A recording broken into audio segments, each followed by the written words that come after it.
Basically आज हम एक न्यू चैप्टर स्टार्ट करने जा रहे हैं जिसका नाम है response and chemical coordination in animal. इस चैप्टर पे हम बेसिकली हार्मोन्स के बारे में पढ़ेंगे, कितने टाइप्स के हार्मोन होते हैं, है ना, कौन कौन से ग्लैंड से किस किस तरीके के हार्मोन निकलते हैं, उस हार्मोन का क्या क्या फंक्शन होता है, हार्मोन्स क्या होते हैं, ग्लैंड्स क्या होते हैं, इन सब चीज़ों के बारे में हम इस चैप्टर पे पढ़ने वाले हैं। तो शुरू करते हैं। Audio Jungle.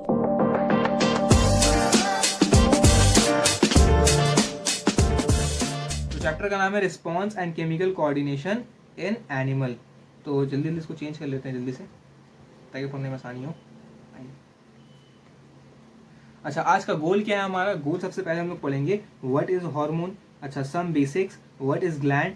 अच्छा, बेसिक्स में हम लोग कुछ बेसिक्स पढ़ने वाले हैं क्योंकि ये बेसिक्स ज़रूरी है इस चैप्टर के लिए। अगर ये बेसिक नहीं पढ़ेंगे तो हमें आगे का कुछ समझ नहीं आएगा, सब ऊपर से जाएगा। इसीलिए ये बेसिक पढ़ना ज़रूरी है, इसीलिए मैंने इसको ऐड किया।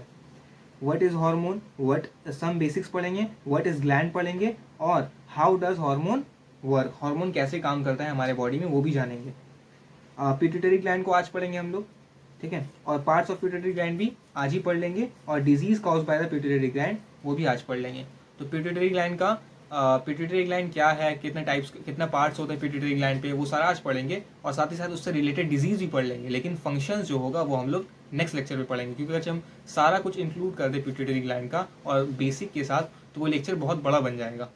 तो इसीलिए पिट्यूटरी ग्लैंड का फंक्शन हम लोग नेक्स्ट लेक्चर में पढ़ने वाले हैं। तो स्टार्ट करते हैं। सबसे पहला, व्हाट इज हार्मोन। पहला सवाल कि हार्मोन क्या है। चैप्टर में हम लोग क्या पढ़ने वाले हैं? हार्मोन पढ़ने वाले हैं। तो हार्मोन होता क्या है? तो हार्मोन कुछ नहीं होता है हमारे बॉडी में। आपको पता है न्यूट्रिशन 5 होता है, कार्बोहाइड्रेट, प्रोटीन, फैट, मिनरल्स और विटामिन, ये 5 होता है। इनके अलावा, और वाटर भी होता है, इनके अलावा जो केमिकल सब्सटेंस हमारे बॉडी में मौजूद है जो बहुत इसेंशियल है हमारे बॉडी के लिए, और हमारे बॉडी के ग्रोथ के लिए इसेंशियल है, रिप्रोडक्शन के लिए इसेंशियल है, उनको कहते हैं हार्मोन। ठीक है, यानी किसको छोड़कर? Carbohydrate, protein, fat, minerals, vitamin, इनको छोड़कर एक ऐसा केमिकल जो हमारे बॉडी में मौजूद है और जो बहुत इसेंशियल है, जो बहुत क्या इसेंशियल है हमारी बॉडी के ग्रोथ के लिए और रिप्रोडक्शन के लिए, उसे हम क्या कहते हैं? हार्मोन कहते हैं। तो एक बार इंग्लिश में डेफिनेशन देख लेते हैं। अपार्ट फ्रॉम, यानी कि इनको छोड़कर, apart from carbohydrate, protein, fat, vitamin, minerals and water, there are some other unknown chemical substance essential for growth. क्या बोल रहा है कि एसेंशियल फॉर ग्रोथ क्या है? Essential for growth, normal growth and reproduction the in living body is called hormones, is called hormones. तो demonstration के लिए हम एक फोटो भी लगाए हैं, उस फोटो को भी देख लीजिए। ये रहा हमारे बॉडी में कार्बोहाइड्रेट, ये प्रोटीन, ये फैट, ये विटामिन, यहाँ से मिनरल्स मिलेगा, और ये रहा वाटर। इन सभी को छोड़कर, इन सभी को छोड़कर एक और केमिकल सब्सटेंस जो हमारे बॉडी में पाया जाता है, जो कि नॉर्मल ग्रोथ के लिए इसेंशियल होगा और रिप्रोडक्शन के लिए भी इसेंशियल है, उसे क्या कहते हैं? हार्मोन कहते हैं। क्लियर? नेक्स्ट आगे चलते हैं।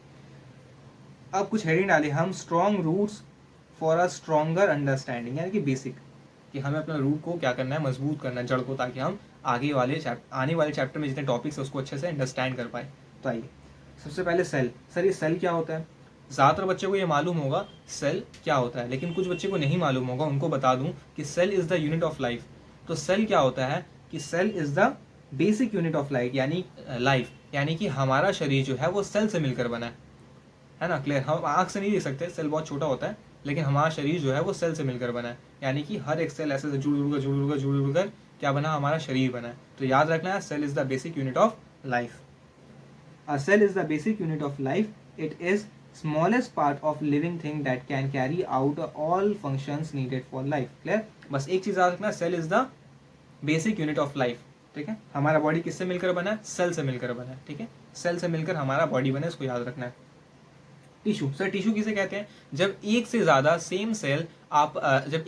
सेम सेल एक काम करे आपस में मिलकर, उसे कहते हैं टिश्यू। कैसे? जैसे कि मान लेते हैं ये एक सेल है, ये क्या है? रुकिए, पेन से जानते हैं। मान लीजिए ये एक सेल है, ये एक सिंगल सेल था, लेकिन अब क्या हुआ? ये ऐसा सेल, सिमिलर सेल बहुत सारा आ गए, साथ में जुड़ गए, ऐसा बहुत सारा सेल आ गए, आपस में जुड़ गए, एक ग्रुप बना लिए। क्या बना लिए? एक ग्रुप बना लिए। तो इसे बोलेंगे टिश्यू। क्या बोलेंगे? टिश्यू, यानी कि group of cell, group of similar cell performing a similar function. ठीक है, उसे कहते हैं performing a same function is called tissue. याद रखना है। सबसे पहले हमारा बॉडी किससे मिलकर बना है? सर सेल से मिलकर बना है, ये हुआ सेल। सर हमारा बॉडी सेल से मिलकर बना है, और जब एक से ज़्यादा सिमिलर सेल आपस में ग्रुप बना ले और सेम फंक्शन परफॉर्म करे, उसे क्या कहते हैं? टिश्यू कहते हैं। क्लियर? इरेज कर लेते हैं इसको। चलिए इसको थोड़ा सा बड़ा कर लेते हैं ताकि आराम हो। अब ठीक है, अब रीड कर लेते हैं इसको एक बार। A tissue is a group of similar cell. अभी बताएं टिश्यू क्या है? Group of similar cell working together to do a specific job of the body, ताकि वो एक स्पेसिफिक मतलब एक काम कर सके, सेम काम, specific job in the body. For example muscle tissue help in movement, जैसे कि मसल का जो टिश्यू होता है हमारी बॉडी में, जो मसल्स है वो टिश्यू है ना, वो भी तो सेल से मिलकर बना है ना, group of cell performing a similar function. तो for example muscles tissue help in movement, muscles tissue जो है वो क्या करते हैं? मूवमेंट में हेल्प करते हैं। Clear? And nerve tissue carries message in the body, और जो नर्व टिश्यू जो होते हैं, जो यानी कि न्यूरॉन से मिलकर जो बनते हैं, वो क्या करते हैं? हमारी बॉडी में सिग्नल को ले जाने के लिए काम आते हैं। तो याद रखना है, ये a group of similar cell performing a similar function is known as tissue. ठीक है? क्लियर? एग्जाम्पल भी दे दी, जैसे कि मसल टिश्यू जो है वो मूवमेंट के लिए काम करता है, तो एक ही काम करता है ना। तो जितना मसल सेल है, मतलब मसल टिश्यू में जितना सेल है वो सेम होगा, और सबका फंक्शन भी क्या है? मूवमेंट में हेल्प करना। और वैसे ही यहाँ पर जो कि एक और एग्जांपल है नर्व का, तो नर्व किससे मिलकर बनता है? सर न्यूरॉन से मिलकर बनता है। तो यानी नर्व के अंदर जो न्यूरॉन्स होगा वो सारा न्यूरॉन्स क्या होगा? सेम होगा, सबका फंक्शन क्या होगा? सेम होगा। तो a group of similar cell performing a specific function is known as tissue. Next आगे चलते हैं। ये रहा, फोटो लगाएं। ये रहा एक इंसान, उसमें से ये एक रहा टिश्यू। देखिए टिश्यू ना, 1 cell, 2 cell, 3 cell, 4 cell, 5 cell, 6 cell, group of similar cell performing a specific function. उसी में से एक ड्रॉ बाहर करके निकालें। ये रहा एक सेल, एक सेल ऐसा होता है, छोटा सा गोल ऐसा। क्लियर? और ये रहा टिश्यू। देखिए ये थोड़ा सा रियल टाइप का फोटो है, ये टिश्यू है, रियल टाइप का ऐसा ऐसा टिश्यू लगा रहता है। ये सारा सेल्स है, ये बहुत सारा सेल्स मिलकर ये पूरा क्या बन गया? एक पूरा टिश्यू बन गया है। क्लियर? नेक्स्ट आगे चलते हैं। अब आता है सवाल, what is gland? Sir gland क्या है? ठीक है, ग्लैंड क्या है? तो आते हैं, देख लेते एक बार। एनी स्पेसिफिक सेल, कोई भी खास सेल, वो एनी स्पेसिफिक सेल और टिश्यू। अच्छा, आप समझ में आ गया ना क्यों मैंने आपको सेल और टिश्यू पहले पढ़ाया? क्योंकि ग्लैंड्स को समझने के लिए आपको टिश्यू और सेल का नॉलेज होना जरूरी था। एनी स्पेसिफिक सेल, कोई भी खास सेल या टिश्यू या फिर organ of a body that can secrete particular chemical substance, particular chemical substance यानी हार्मोन के बारे में बात हो रहा है, particular chemical substance for use in the body or for discharge into surrounding is called gland। पहला बात तो बोल रहा है कि कोई भी स्पेसिफिक सेल भी ग्लैंड की तरह काम कर सकता है। ठीक है, सेल भी, एक सिंगल सेल भी ग्लैंड की तरह काम कर सकता है। याद रखना ये बात, एक सिंगल सेल भी ग्लैंड की तरह काम कर सकता है। एनी स्पेसिफिक सेल, टिश्यू या ऑर्गन जो कि क्या करे दैट कैन सिक्रीट, जो क्या कर सके? सिक्रीट कर सके पर्टिकुलर केमिकल सब्सटेंस, कोई एक पर्टिकुलर केमिकल सब्सटेंस को सिक्रीट कर सके for use in the body, ताकि वो यूज हो सके बॉडी में, या फिर वो डिस्चार्ज करे उस केमिकल सब्सटेंस को अपने सराउंडिंग में, उसे क्या कहते हैं? ग्लैंड कहते हैं। ठीक है, अच्छा ये याद रखना है, largest gland in human body sir liver, और smallest gland in human body याद रखना है, स्मॉलेस्ट ग्लैंड कौन सा होता है? Goblet cell. ये सिंगल सेल होता है, यानी कि एक सेल का बना हुआ रहता है, एक सेल, सिंगल सेल का। ठीक है, और हमारे बॉडी में गॉबलेट सेल सिर्फ वाइट जो है वो सिंगल सेल ग्लैंड है। तो याद रखना है, largest gland in human body liver, और smallest gland in human body goblet cell. Clear? क्योंकि गॉबलेट सेल क्या होता है? सिंगल सेल का ग्लैंड है। इसका सिंगल सेल का ग्लैंड है। ये रहा लीवर का फोटो लगाएं, ये रहा लीवर। कितना बड़ा है ना सर? ये तो बहुत बड़ा सर। हाँ, अब बात करने वाले हैं कुछ बेसिक देख लेते हैं। अब बात करने वाले कुछ बेसिक के बारे में। टाइप्स ऑफ ग्लैंड, ये बेसिक नहीं है, चैप्टर पे आपके गिवन। तो बेसिकली टाइप्स ऑफ ग्लैंड को अगर हम on the basis of duct देखें, on the basis of duct मतलब आप मान लीजिए पाइप, एक टाइप का pipe, on the basis of duct, तो उसको हम लोग 3 पार्ट में डिवाइड कर सकते हैं। पहला है एक्सोक्राइन ग्लैंड, दूसरा है एंडोक्राइन ग्लैंड, और तीसरा है मेरे पास मिक्स ग्लैंड। 3 पार्ट में डिवाइड कर सकते हैं, पहला एक्सो, दूसरा एंडो, तीसरा मिक्स। याद कर लीजिए, ग्लैंड को on the basis of duct यानी कि पाइप के प्रेजेंट या फिर ना प्रेजेंट के बेसिस में हम लोग डिवाइड कर सकते हैं 3 पार्ट में, पहला एक्सोक्राइन, दूसरा एंडोक्राइन और तीसरा मिक्स ग्लैंड। अच्छा, एक्सोक्राइन का मतलब क्या हुआ सर? एक्सोक्राइन ग्लैंड वो होता है जिसके पास अपना पाइप हो, यानी कि वो ग्लैंड जो केमिकल सब्सटेंस रिलीज करेगा, यानी हार्मोन जो रिलीज करेगा, वो डायरेक्ट उसके टारगेट ऑर्गन पर जाए डायरेक्ट। ऐसे मान लीजिए ये रिलीज किया तो यहाँ पर पाइप एक टाइप का डक्ट है, डक्ट पाइप, तो उसके थ्रू होते हुए क्या होगा ना, ये उसका जो केमिकल सब्सटेंस यानी हार्मोन वो डायरेक्ट टारगेट ऑर्गन तक पहुंच जाएगा, उसको ब्लड का हेल्प लेना नहीं पड़ेगा, वो डायरेक्ट अपने टारगेट ऑर्गन तक पहुंच जाएगा। तो उसे कहते हैं एक्सोक्राइन ग्लैंड, जिसके पास अपना डक्ट हो, उसे क्या कहते हैं? Exocrine gland. और एंडोक्राइन किसे कहते हैं? एंडोक्राइन आप समझ गए होंगे, एंडोक्राइन उसे कहते हैं जिसके पास अपना डक्ट नहीं हो, यानी कि वो अपने टारगेट सेल तक या फिर टारगेट जो उसका टारगेट ऑर्गन है फिर टारगेट सेल है वहां तक वो जाने के लिए किसका हेल्प ले? ब्लड का हेल्प ले, उसे क्या कहेंगे? Endocrine gland. और मिक्स ग्लैंड जिसके पास दोनों हो, यानी उसके पास डक्ट भी होगा, यानी वक्त आने पर वो डक्ट इस्तेमाल करेगा, और जब वो डिपेंड करता है किस टाइप का कंडीशन है। तो अगर से डक्ट वाला कंडीशन है तो डक्ट वाला केमिकल सब्सटेंस यानी हार्मोन रिलीज करेगा, और अगर से कंडीशन ऐसा है कि उसको सराउंडिंग में यानी ब्लड वेसल्स के थ्रू भेजना है तो वो विदाउट डक्ट भी एक्ट कर सकता है। उसके पास दोनों ऑप्शन है, डक्ट वाला भी और बिना डक्ट वाला भी, इसीलिए उसे क्या कहते हैं? मिक्स है दोनों, मिक्स ग्लैंड। क्लियर? अब इंग्लिश वाला डेफिनेशन पढ़ लेते जल्दी जल्दी। आइए, exocrine gland, the duct gland that commonly secret enzyme is called exocrine gland. बोल रहा है कि डक्ट ग्लैंड जो कि कॉमनली क्या करता है? सीक्रेट एंजाइम करता है, उसे क्या कहते हैं? एक्सोक्राइन। क्लियर? यानी उसके पास डक्ट है, जिस ग्लैंड के पास डक्ट है उसे क्या बोलेंगे? Exocrine gland. Clear? Next example देख लेते हैं, एग्जांपल याद करना है, ठीक है? एग्जांपल अच्छे से याद कर लेना है। पहला salivary gland, liver, intestinal gland, उसके बाद गैस्ट्रिक ग्लैंड, और दूसरा स्वेट ग्लैंड, और सेबेशियस ग्लैंड और मैमरी ग्लैंड। ठीक है, आपको बताते हैं। सलाइवरी ग्लैंड जिससे सलाइवा निकलता है, थूक, वो वाला ग्लैंड, उसके पास डक होता है, वो डक के थ्रू सलाइवा निकलता है। यहाँ होता है दो, एक यहाँ एक यहाँ एक यहाँ एक यहाँ और एक टंग के नीचे होता है, तो उसके पास डक होता है, वो डक के थ्रू केमिकल सब्सटेंस भेजता है यानी सलाइवा। क्लियर? लीवर भी क्या है? लीवर सबको पता है, कहाँ अभी फोटो दिखाए थे। लीवर भी क्या है? ग्लैंड है, एक्सोक्राइन। ठीक है, एक्सोक्राइन ग्लैंड है, क्योंकि ये सारा एग्जाम्पल किसका है? एक्सोक्राइन का। नेक्स्ट इंटेस्टाइनल ग्लैंड, यानी कि हमारे बॉडी में जो इंटेस्टाइन है उसमें भी ग्लैंड्स होते हैं, उनके पास भी डक होता है, इसीलिए इंटेस्टाइनल ग्लैंड भी is an example of exocrine gland. Next gastric gland, ठीक है। और नेक्स्ट है स्वेट ग्लैंड। स्वेट मतलब पसीना, जो पसीना चलता है हम लोगों का स्वेट, वो भी क्या है? एक एक्सोक्राइन ग्लैंड है, यानी कि उसमें भी डक्ट प्रेजेंट होता है, डक्ट के थ्रू स्वेट निकलता है, डायरेक्ट ब्लड से नहीं निकलता, उसका अपना डक्ट है। तो दूसरा आता है सेबेशियस ग्लैंड। ठीक है, याद रखना है, स्वेट ग्लैंड मतलब पसीना, और सेबेशियस ग्लैंड मतलब जिससे ऑयल निकलता है, बोलते हैं ना ऑयली फेस हो गया, स्किन ऑयली ऑयली हो रहा है, ऑयल निकल रहा है स्किन से, तो उसे कहते हैं सेबेशियस ग्लैंड। तो सेबेशियस ग्लैंड का भी अपना डक्ट होता है, समझ गए? वो अपने डक्ट के थ्रू ऑयल को निकालता है, ब्लड का हेल्प नहीं लेता, खुद का डक्ट है, तभी ना एक्सोक्राइन एक ग्लैंड में उसका एग्जाम्पल है। और फिर मेमोरी ग्लैंड, ये सब जानते हैं, इसमें डक्ट होता ही है, मेमोरी ग्लैंड। क्लियर? अब नेक्स्ट आते हैं एंडोक्राइन, द डक्टलेस ग्लैंड। पढ़ लीजिएगा ये क्या? एंडोक्राइन मतलब जिसमें डक्ट नहीं है।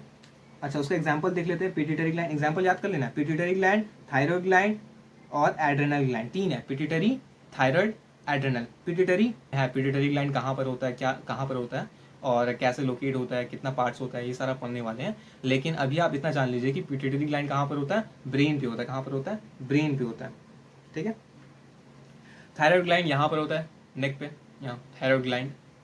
नेक्स्ट एड्रेनल ग्लैंड, ये होता है आपके किडनी के ऊपर। एड्रेनल ग्लैंड कहाँ पर होता है? किडनी के ऊपर। तो याद रखना है पिट्यूटरी ग्लैंड, ठीक है, पिट्यूटरी ग्लैंड, थायराइड ग्लैंड और एड्रेनल ग्लैंड, ये तीनों का तीनों जो है वो एंडोक्राइन का एग्जाम्पल है। फिर से एक बार एग्जाम्पल रिवाइज कर लेते हैं, याद करना बहुत जरूरी है। एक्सोक्राइन का एग्जाम्पल सर पहला स्लाइवरी ग्लैंड हो जाएगा, दूसरा लीवर हो जाएगा सर, तीसरा इंटेस्टाइनल ग्लैंड हो जाएगा सर, चौथा गैस्ट्रिक ग्लैंड हो जाएगा सर, पांचवा स्वेट ग्लैंड, छठा सेबेशियस ग्लैंड और सातवां मेमोरी ग्लैंड। और भी होते हैं, इतना नहीं, और भी होते हैं, बस आपको इतना याद कर लेना है।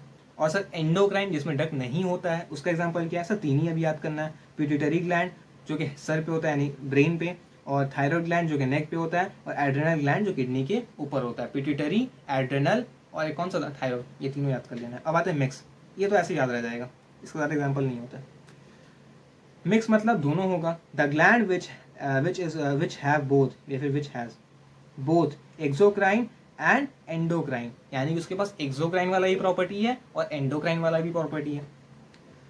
ठीक है, that is can secret both enzyme and hormone is called mix gland. अच्छा, इसका एग्जांपल याद कर लेना, पहला पैंक्रियाज, दूसरा टेस्टिस एंड ओवरी। तो जो टेस्टिस और ओवरी है वो बोथ यानी कि वो मिक्स ग्लैंड है, वो एंडोक्राइन की तरह भी एक्ट कर सकता है और एक्सोक्राइन की तरह भी एक्ट कर सकता है। और हम लोग को छोटे से पढ़ाया जाता है कि पैंक्रियाज जो है वो क्या है, मिक्स ग्लैंड है। तो इसलिए तीनों याद रहना बहुत आसान है, इसलिए तीनों याद रहना बहुत आसान है, पैंक्रियाज, टेस्टिस, ओवरी। क्लियर। अब नेक्स्ट आगे बढ़ते हैं। ये बेसिक हो गया क्लियर। एक और बेसिक है, वैसे ये बेसिक नहीं था आपके बुक क्लास में, इस चैप्टर क्लास में ये दिया हुआ है। अच्छा ये बेसिक देख लेते हैं। मेटाबॉलिज्म। सर मेटाबॉलिज्म किसे कहते हैं? आगे दरकार पढ़ने वाले जब हम लोग हार्मोन का फंक्शंस पढ़ेंगे ना तब ये दरकार आएगा। सर मेटाबॉलिज्म किसे कहते हैं? तो बेसिकली हमारे बॉडी में क्या होता है ना, हमेशा कुछ ना कुछ जुड़ते रहता है और कुछ ना कुछ टूटते रहता है, कुछ ना कुछ केमिकल जुड़ते रहता है और कुछ ना कुछ केमिकल टूटते रहता है। बहुत सिंपल से बता रहे हैं, हमारे बॉडी में हमेशा ना हमेशा नहीं, हमेशा कुछ ना कुछ केमिकल जुड़ते रहता है और कुछ ना कुछ केमिकल टूटते रहता है। ठीक है, तो इसी को क्या कहते हैं? मेटाबॉलिज्म। तो मेटाबॉलिज्म का दो टाइप होता है, पहले टाइप को देख लेते हैं। मेटाबॉलिज्म का दो टाइप होता है, एक होता है एनाबॉलिज्म और दूसरा होता है क्या, कैटाबॉलिज्म। ठीक है, एक होता है एनाबॉलिज्म और दूसरा होता है कैटाबॉलिज्म। एनाबॉलिज्म मतलब जुड़ना यानी बिल्डिंग, एनाबॉलिज्म मतलब जुड़ना यानी केमिकल सब्सटेंस आपस में जुड़ रहे हैं, और कैटाबॉलिज्म मतलब ब्रेकिंग यानी कि टूटना, केमिकल सब्सटेंस टूट रहे हैं। आइए अब मेटाबॉलिज्म, अगर से इन दोनों को मिला दे, एनाबॉलिज्म और कैटाबॉलिज्म को मिला दे तो जाकर क्या बोलते हैं हम लोग, मेटाबॉलिज्म। क्या बोलते हैं? मेटाबॉलिज्म। इसका मतलब मेटाबॉलिज्म के अंदर एनाबॉलिज्म भी होता है और कैटाबॉलिज्म भी होता है। क्लियर। आइए अब प्रॉपर डेफिनेशन देखते हैं। Metabolism is the set of chemical reaction, एक सेट ऑफ केमिकल रिएक्शन होता है, केमिकल रिएक्शन। ठीक है, in the body that help maintain life by breaking down food, जो कि क्या करता है, ब्रेक डाउन ऑफ फूड करता है, यानी फूड को तोड़ता है, फूड को क्या करता है, ग्लूकोज को, बेसिकली किसको तोड़ता है, ग्लूकोज को। Break down of food for energy and building necessary molecule. ठीक है, दो काम करता है, ब्रेक डाउन ऑफ फूड करता है एनर्जी के लिए, और दूसरा क्या करता है, बिल्डिंग करता है नेसेसरी मॉलिक्यूल, जो हमारे बॉडी में मॉलिक्यूल्स जो केमिकल ज़रूरी है उसे बनाता है यानी जोड़ता है। तो इसीलिए मेटाबॉलिज्म हमारे बॉडी में हमेशा हो रहा है, अभी भी हो रहा है, यानी कुछ ना कुछ जुड़ रहा है और कुछ ना कुछ टूट रहा है। ठीक है, टूट क्यों रहा है? ताकि हमें एनर्जी मिले, खाना टूट रहा है ताकि हमें एनर्जी मिले, और जुड़ क्यों रहा है? क्योंकि वो हमारे बॉडी में नेसेसरी है, इसीलिए वो बन रहा है, इसीलिए मेटाबॉलिज्म के अंदर दो पार्ट आता है, एक एनाबॉलिज्म और दूसरा कैटाबॉलिज्म। क्लियर। नेक्स्ट, अब आते हैं इंपॉर्टेंट सा एक है, इसको समझना अच्छे से। How does hormone work? Sir ये हार्मोन तो कर रहे हैं, समझ भी है ये हार्मोन क्या होता है ना। ठीक है, ग्लैंड से रिलीज होता है हार्मोन, लेकिन सर ये हार्मोन काम कैसे करता है हमारे बॉडी में? तो तरीका तो होगा सर, कैसे काम करता है, क्या पाथ होता है ना, तो उसे समझते हैं। Animal hormone is a biochemical messenger. Sir ये मैसेंजर है सर, हाँ, जैसे कि व्हाट्सअप क्या है, एक मैसेंजर है ना, हम मैसेज टाइप करते हैं और सेंड करते हैं तो व्हाट्सअप के थ्रू वो दूसरे तक पहुंच जाता है। तो एनिमल में जो हार्मोन है इज अ बायोकेमिकल यानी कि लिविंग थिंग में एक केमिकली मैसेंजर है, केमिकल टाइप का मैसेंजर है, जो यानी कि एक मैसेज, यानी कि एक तरफ से मैसेज दूसरी जगह, एक जगह से दूसरी जगह मैसेज लेकर जाएगा। Animal hormone is a biochemical messenger release from endocrine gland and it carries by body fluid and blood to a distant. अब याद रखना है यहाँ पर एंडोक्राइन ग्लैंड से भी हो सकता है, या फिर एक्सोक्राइन भी हो सकता है, या फिर मिक्स भी हो सकता है। क्लियर, याद रखना है, मिक्स भी हो सकता है, एक्सो भी हो सकता है, एंडो भी हो सकता है। ठीक है, क्योंकि हम लोग पढ़ रहे हैं हाउ हार्मोन वर्क्स, हम लोग ये नहीं पढ़ रहे हाउ एंडोक्राइन हार्मोन वर्क्स। ठीक है, तो animal hormone is a biochemical messenger release from endocrine gland and it's carries by body fluid to a distant target organ where it activates the metabolic pathway। बोल रहा है कि animal hormone जो है वो बायोकेमिकल मैसेंजर है, वो क्या करता है, किसी भी एक्सो, एंडो या फिर मिक्स ग्लैंड से मैसेज लेकर जाता है अपने टारगेट ऑर्गन तक का, कि ये मेरा टारगेट है, और मैसेज कौन दे रहा है, जिससे हार्मोन निकल रहा है ना। तो हार्मोन किससे निकल रहा है सर, ग्लैंड से निकल रहा है, यानी ग्लैंड से मैसेज कहाँ जा रहा है, टारगेट ऑर्गन तक जा रहा है, कहाँ जा रहा है, टारगेट ऑर्गन तक, और मैसेज को लेकर कौन जा रहा है सर, हार्मोन इज अ, है ना, बोले ना animal hormone is a biochemical messenger, तो वो मैसेज लेकर जा रहा है टारगेट ऑर्गन तक का और वहां तक पहुंचा दे रहा है।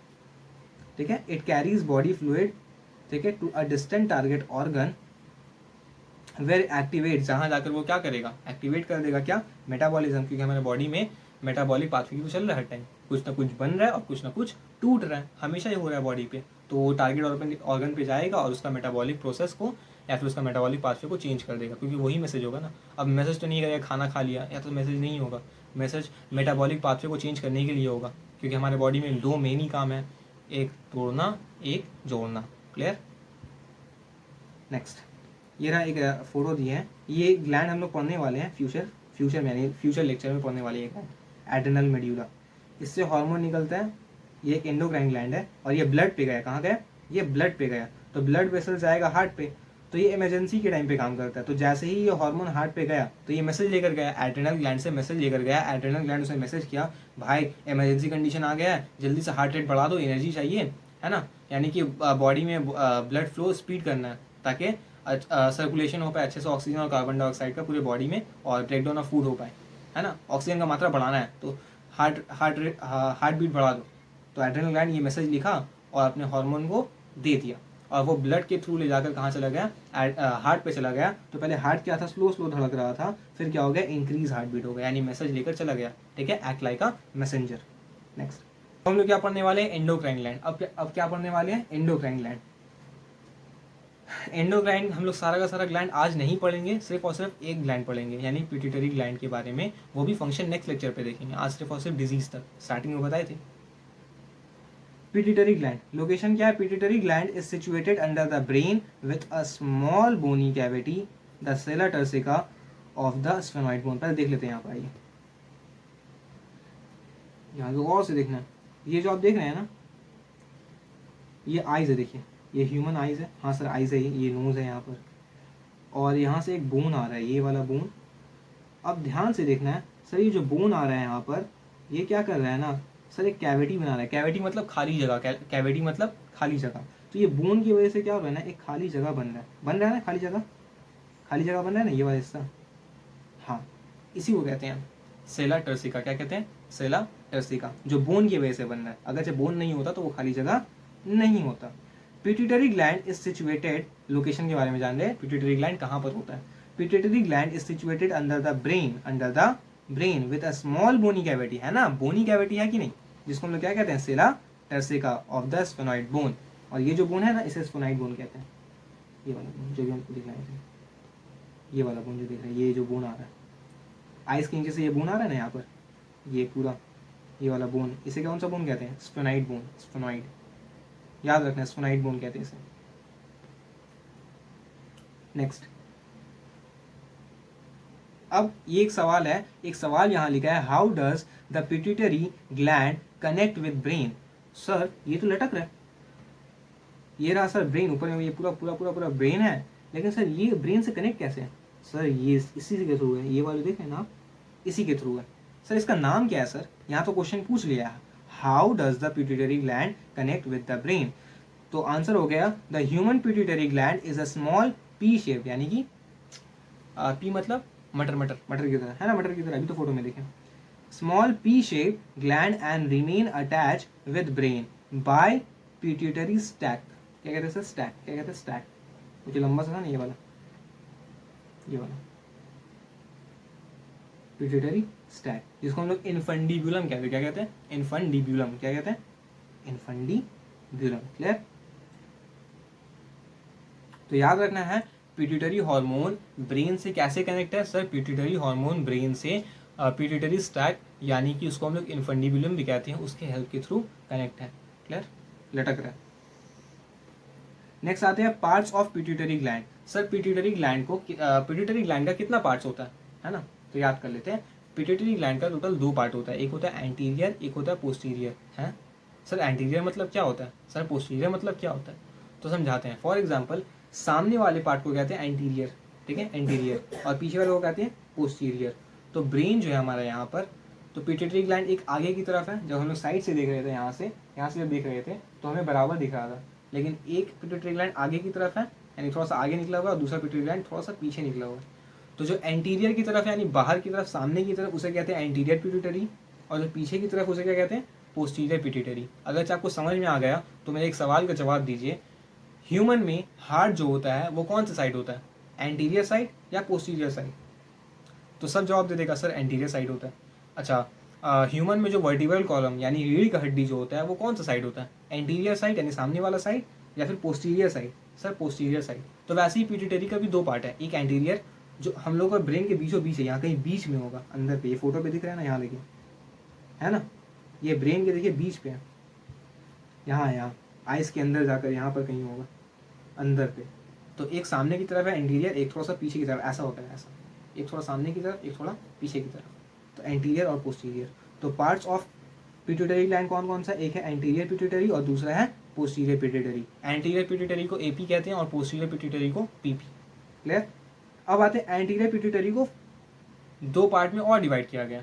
नाम याद रखना है, डर कर भागना नहीं है। एक है पास डिस्टालिस और दूसरा है पास इंटरमीडिया। ठीक है, याद कर लेते हैं। एंटीरियर पिट्यूटरी को दो पार्ट में डिवाइड किया गया है, पास डिस्टालिस और पास इंटरमीडिया। अब आते हैं पोस्टीरियर पिट्यूटरी को। पोस्टीरियर पिट्यूटरी को कोई पार्ट में डिवाइड नहीं किया गया, बस उसका एक और नाम है, वो याद कर लेना है, न्यूरोहाइपोफाइसिस। क्या नाम है, न्यूरोहाइपोफाइसिस। क्लियर।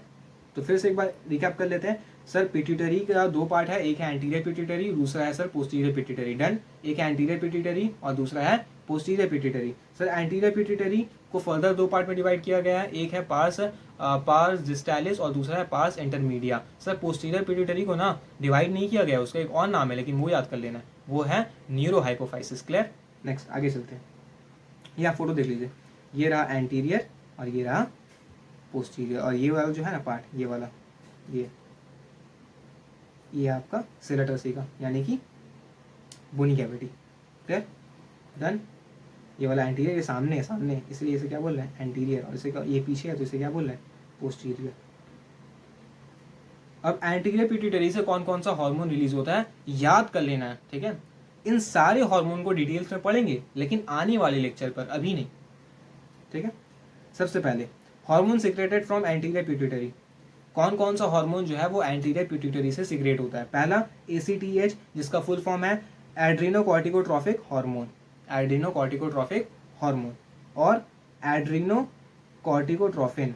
ठीक है, यानी कि ACTH का फुल फॉर्म क्या है, एड्रीनोकॉर्टिकोट्रॉफिक हार्मोन या फिर एड्रीनोकॉर्टिकोट्रॉफिन, याद रख लेना। नेक्स्ट दूसरा हार्मोन जो रिलीज करता है वो है GH, यानी कि ग्रोथ हार्मोन। ये बहुत ईजी है, ग्रोथ हार्मोन। और उसका दूसरा भी एक नाम है STH, जिसको कहते हैं सोमैटोट्रॉफिक हार्मोन, सोमैटोट्रॉफिक हार्मोन। ठीक है, GH का ग्रोथ हार्मोन, उसका एक और नाम है जिसको कहते हैं सोमैटोट्रॉफिक हार्मोन, STH। क्लियर। और एक और है ACTH, जो अभी ऊपर पढ़े। पहला हार्मोन ACTH, दूसरा हार्मोन ग्रोथ हार्मोन। और ये कहाँ से निकल रहा है, एंटीरियर पिट्यूटरी, पोस्टीरियर पिट्यूटरी से कुछ नहीं निकल रहा है। ठीक है, आगे बढ़ते हैं। ये सारा हार्मोन किसका पढ़ रहे हैं, एंटीरियर पिट्यूटरी। तीसरा हार्मोन जो वो रिलीज करता है वो है TSH, thyroid stimulating hormone. Clear रहेगा। नेक्स्ट बार बार कह रहे हैं, इन सारे का फंक्शन डिटेल पे हम लोग आने वाले लेक्चर पे पढ़ेंगे, अभी सिर्फ नाम याद कर लेना है। अच्छा, चौथा हार्मोन जो है, चौथा पछवा जिसे हम कहते हैं, चौथा पछवा हार्मोन जो है उसको मिलाकर हम लोग कहते हैं गोनाडोट्रोफिन हार्मोन। क्या कहते हैं, गोनाडोट्रोफिन हार्मोन, गोनाडोट्रोफिक। अच्छा, ट्रॉफिक लिखा है यहाँ पर, गोनाडोट्रोफिक हार्मोन। क्लियर। और गोनाडोट्रोफिन, ये रहा ना गोनाडोट्रोफिन। ठीक है, यानी कि अच्छा, गोनाड्स मतलब क्या होता है, फीमेल में ओवरी और मेल पे टेस्टिस, तो उसके लिए जो काम करता है गोनाड्स के लिए, उसे कहते हैं गोनाडोट्रोफिन हार्मोन। तो ये दो होते हैं हमारे बॉडी में, एक होता है FSH जो जिसका नाम है फॉलिकुलर स्टिमुलेटिंग हार्मोन, और दूसरा होता है LH जिसका नाम है ल्यूटिनाइजिंग हार्मोन और इंटरस्टिशियल सेल। ठीक है, इंटरस्टिशियल सेल स्टिमुलेटिंग हार्मोन, दो नाम है।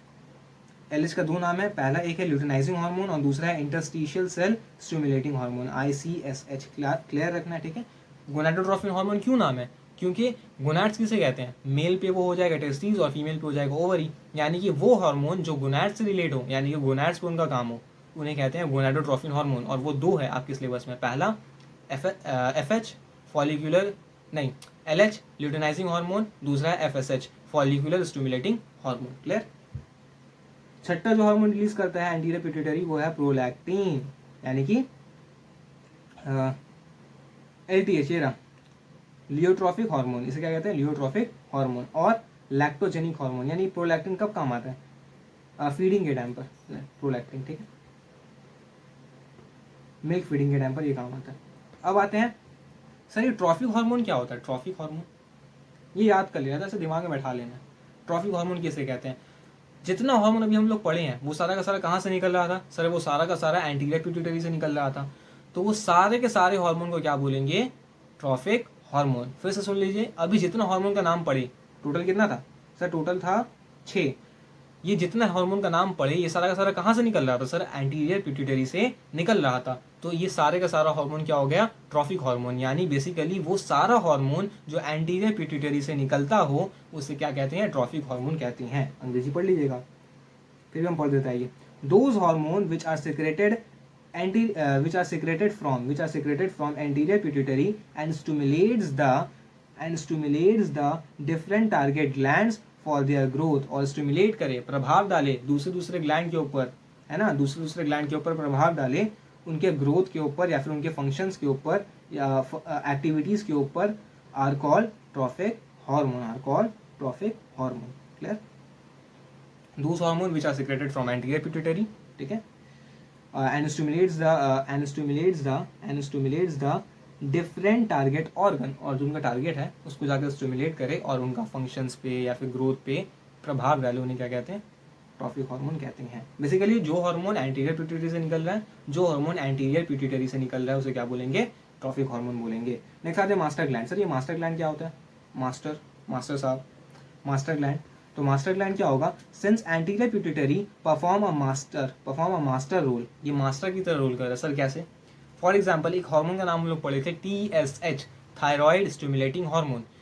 उससे क्या पता चल रहा है सर, वो थायराइड को स्टिमुलेट करेगा, यानी कि वो जो हार्मोन ना पिट्यूटरी से निकलेगा वो थायराइड को स्टिमुलेट करेगा कि थायराइड का फंक्शन कैसा होगा, थायराइड में ग्रोथ कितना होगा, थायराइड कितना हार्मोन बनाएगा। तो सारा का सारा मतलब इसका ग्रोथ, इसका फंक्शन, इसका एक्टिविटीज कौन संभालेगा सर, पिट्यूटरी संभालेगा। कैसे सर, TSH को रिलीज करके। तो ये क्या कर रहा है, मास्टर की तरह एक्ट कर रहा है ना, मास्टर की तरह है ना, जो परमिशन देंगे वही करना है। तो जो पिट्यूटरी परमिशन देगा TSH के थ्रू वही थायराइड ग्लैंड करेगा, क्लियर। इसीलिए मास्टर की तरह काम करता है, इसीलिए इसे क्या कहते हैं, मास्टर ग्लैंड कहते हैं। Since anterior pituitary perform a master role to control the functional activities of the other endocrine gland of the body, hence anterior pituitary is sometimes called master gland, clear। Example दिए यहाँ पर जो आपको बताएं, TSH control thyroid gland, ये control करता है किसको, थायराइड ग्लैंड को, क्योंकि नाम से पता चल रहा है थायराइड स्टिमुलेटिंग हार्मोन। अब ये नहीं सोचिएगा TSH थायराइड से रिलीज होता है, नहीं, TSH एंटीरियर पिट्यूटरी से रिलीज होता है, लेकिन कंट्रोल किसको करता है, थायराइड ग्लैंड को करता है, क्योंकि नाम से ही पता चल रहा है ना, थायराइड स्टिमुलेटिंग हार्मोन, थायराइड को क्या करेगा, स्टिमुलेट करेगा जाकर, क्लियर। तो TSH control thyroid gland, master की तरह एकदम। अब ये लास्ट टॉपिक जल्दी से पढ़ लेते हैं, disease cause by the deficiency of anterior pituitary. अच्छा, डिजीज दो कारण से होता है, अगरचे हार्मोन का लेवल जो एंटीरियर पिट्यूटरी से जितना हार्मोन निकल रहा है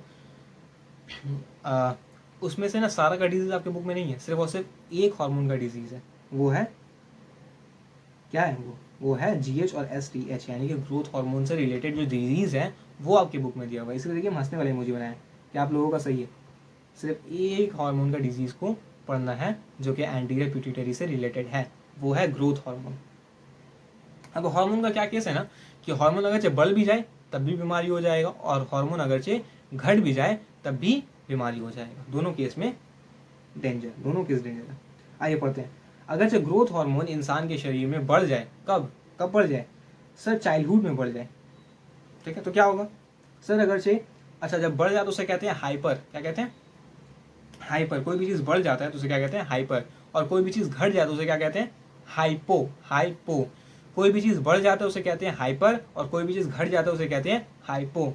तो सर अगर GH यानी ग्रोथ हार्मोन का लेवल चाइल्डहुड में बढ़ जाए, यानी कि hyper secretion of growth hormone in childhood हो जाए, तो कौन सा बीमारी होएगा सर, गाइगेंटिज्म हो जाएगा। क्या हो जाएगा, गाइगेंटिज्म। क्या हो जाएगा, गाइगेंटिज्म, याद कर लेना। और अगर सर ज़्यादा यानी हाइपरथायरॉइडिज्म हो जाए, यानी कि थायरॉइडिज्म क्यों कह रहे हैं, हाइपरटेंशन। सर अगर GH का हाइपरटेंशन हो जाए, यानी GH बढ़ जाए, किसमें, चाइल्डहुड में नहीं, चाइल्डहुड वाला तो देख लिए सर, गाइगेंटिज्म हो जाएगा, यानी कि बहुत लंबा हो जाएगा, बच्चा जो होगा जब बड़ा होगा तो बहुत लंबा हो जाएगा। लेकिन सर अगर अडल्ट में GH का लेवल बढ़ जाए यानी हाइपरटेंशन हो जाए तो क्या होगा सर, तब गलत लिख दिया, गाइगेंटिज्म नहीं होगा, यहाँ पर होगा ये एक्रोमेगेली। क्या होगा, लिख देते हैं, एक सेकेंड, रेड है क्या, ये पेन चलेगा नहीं शायद, एक्रोमेगेली क्या होगा? एक्रोमेगेली होगा, ये काट दीजिए। अगर से हाइपरटेंशन ऑफ जीएच हार्मोन हो गया अडल्ट पे तो एक्रोमेगेली यानी कि जो लोअर जॉ है ना ये बाहर निकल जाएगा। ऐसे फोटो लाए हैं, सबका फोटो दिखलाएंगे। ये लोअर जॉ जो है ऐसे बाहर निकल जाएगा, बाहर की तरफ निकल जाएगा। क्लियर? लेकिन अगर से जीएच का सिक्रेशन हाइपो हुआ, क्या हुआ? अगर से जीएच का सिक्रेशन हाइपो यानी कि कम हुआ, कब? चाइल्डहुड में, तो क्या होगा आपको? आप नाटा हो जाइएगा बड़े के साथ। उसे कहते हैं डॉर्फिज्म। क्या कहते हैं? डॉर्फिज्म। क्या हो जाएगा? नाटा हो जाइएगा। ठीक है। लेकिन अगर से अडल्ट पे हुआ हाइपोटेंशन यानी कि जीएच का लेवल कम हो गया अडल्ट पे, तो उसके लिए आपके सिलेबस में कुछ नहीं दिए। ठीक है, तो टेंशन नहीं लेना, पढ़ना ही नहीं है, आपके सिलेबस में है ही नहीं। क्लियर? एक बार रिकैप कर देते हैं। अगर तो हार्मोन का लेवल बॉडी में बढ़ जाता है तब भी दिक्कत हो जाएगा, घट जाता है तब भी दिक्कत हो जाएगा। और एंटीरियर पिट्यूटरी से रिलेटेड सिर्फ और सिर्फ एक हार्मोन का डिजीज के बारे में बात किया, वो है जीएच, ग्रोथ हार्मोन। अगर से ग्रोथ हार्मोन बढ़ जाए यानी हाइपरटेंशन हो जाए चाइल्ड पे, तो गैगेंटिज्म हो जाएगा यानी बच्चा बहुत बड़ा हो जाएगा। और अगर से हाइपरटेंशन इन चाइल्डहुड, तो देख लिए हाइपरटेंशन इन अडल्ट हो जाए तो एक्रोमेगेली हो जाएगा। क्या हो जाएगा? एक्रोमेगेली यानी कि सामने वाला जो है वो बाहर निकल जाएगा। और अगर से सर हाइपोटेंशन हो जाए यानी कम हो जाए चाइल्डहुड में, अगर से कम हो जाएगा जीएच का लेवल, तो बच्चा नाटा होगा बड़ा होने के बाद यानी कि डॉर्फिज्म हो जाएगा। और अगर से हाइपोटेंशन हो गया अडल्ट पे, तो उसका रिलेटेड डिजीज आपके सिलेबस पे नहीं है। क्लियर? अब आते फोटो देख लेते हैं। ये देख कितना लंबा आदमी है ना, कितना सा लंबा आदमी है सर? नॉर्मल आदमी के कंपेयर में तो बहुत लंबा है। यानी कि इसके बचपना में इसका जीएच लेवल जो था, ग्रोथ हार्मोन लेवल, चाइल्डहुड में वो हाइपरटेंशन में था, इसलिए इतना लंबा हो गया। लेकिन इस आदमी का केस उल्टा है। इसका बचपना में इसका जो जीएच हार्मोन था वो क्या था? हाइपो यानी कम था, इसलिए क्या हो गया? डॉर्फिज्म। ये गाइगेंटिज्म और ये डॉर्फिज्म। और ये रहा एक्रोमेगेली। अगर से हाइपरटेंशन हो गया अडल्ट में तो क्या होगा? एक्रोमेगेली, क्योंकि अडल्ट के बाद तो ग्रोथ नहीं होता ना, लंबाई कैसे बढ़ेगा? तो ये ऐसे बाहर निकल जाता है। ये रहा, देखिए ये वाला सामने से ऐसे बाहर निकल जाएगा। और ये देखिए, इसको इनको सभी पहचानते होंगे, खली सर, इनका देखिए ये बाहर निकल गया अच्छे ग्रोथ हार्मोन की वजह से। तो थैंक यू वेरी मच, यहीं तक था। आई होप मैंने पूरा कोशिश किया आपको समझाने का बेसिक्स इस चैप्टर को, तो शायद आपको समझ में आ गया हो। और अगर समझ में आ गया तो बहुत अच्छी बात है। और इसके बाद हम लोग पढ़ने वाले नेक्स्ट लेक्चर पे इसका फंक्शंस, पिट्यूटरी ग्लैंड का फंक्शंस, और आगे एक दो और ग्लैंड को डिटेल पे पढ़ेंगे। तो तब तक के लिए अच्छे से पढ़ाई कीजिए। Best of luck. Thank you very much.